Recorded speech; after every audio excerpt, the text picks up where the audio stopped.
We are back with our traffic talk for February. I'm Jeanne Ingersoll, the Director of Business Development for ShopperTrack Analytics, and I am joined yet again with my wonderful buddy, Mr. Grant Gustafson, our Head of Retail Consulting for ShopperTrack Analytics. Grant, it's always great to be with you. Jeanne, it is good to be back. And this month we have a very special guest with us. We are joined by the CRO of Pass By, Dylan Evaldsson. Dylan, we are so happy to have you with us this month. Likewise, really appreciate you having us. Absolutely, absolutely. So we are just coming off the heels of Valentine's Day, which is a very, very important holiday, celebratory event for many, many retailers, especially coming off the heels of the holiday season as well. It's exciting to always kind of shift our focus into looking at Valentine's Day.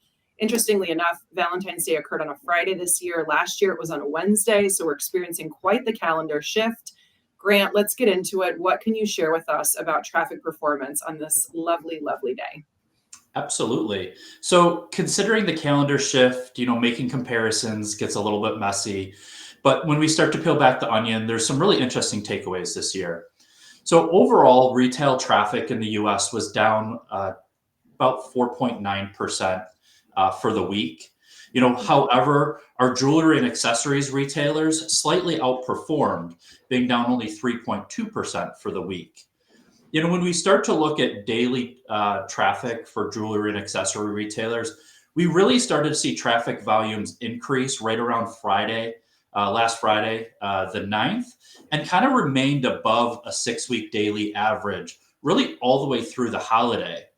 This year, jewelry and accessories traffic peaked on the day itself, on Valentine's Day, compared to last year when traffic actually peaked the Saturday before.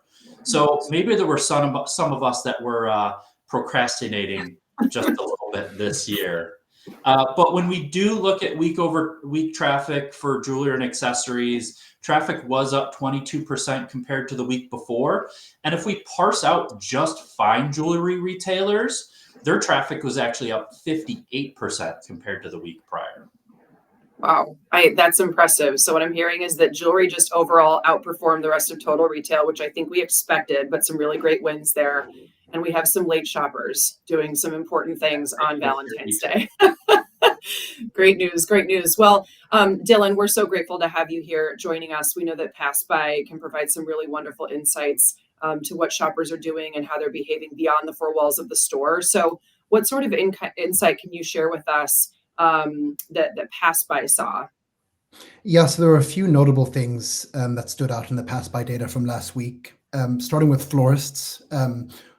Florists saw an overall increase of 8.9% for the week, actually. The biggest shift, again, coming on Valentine's Day itself, as you said, Grant, where foot traffic was up 48% compared to Valentine's Day of last year. February 13th saw a 2% year-on-year uplift compared to February 13th, definitely suggesting that there were a lot of last-minute flower purchases being made compared to previous years. Chocolate and confectionery stores also performed well, seeing a 12.5% year-on-year increase on the week, reinforcing their place as a go-to Valentine's Day gift. Restaurants didn't fare as well. Limited service restaurants were down 0.9% year-on-year for the week, and full-service restaurants were down 4.9% year-on-year for the week.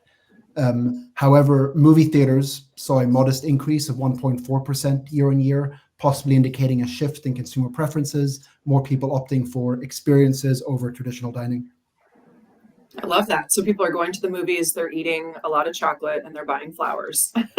Sounds spot on. So Dylan, let's maybe take it a step further. What can you share with us about center types and the performance of those types of venues and things of that nature?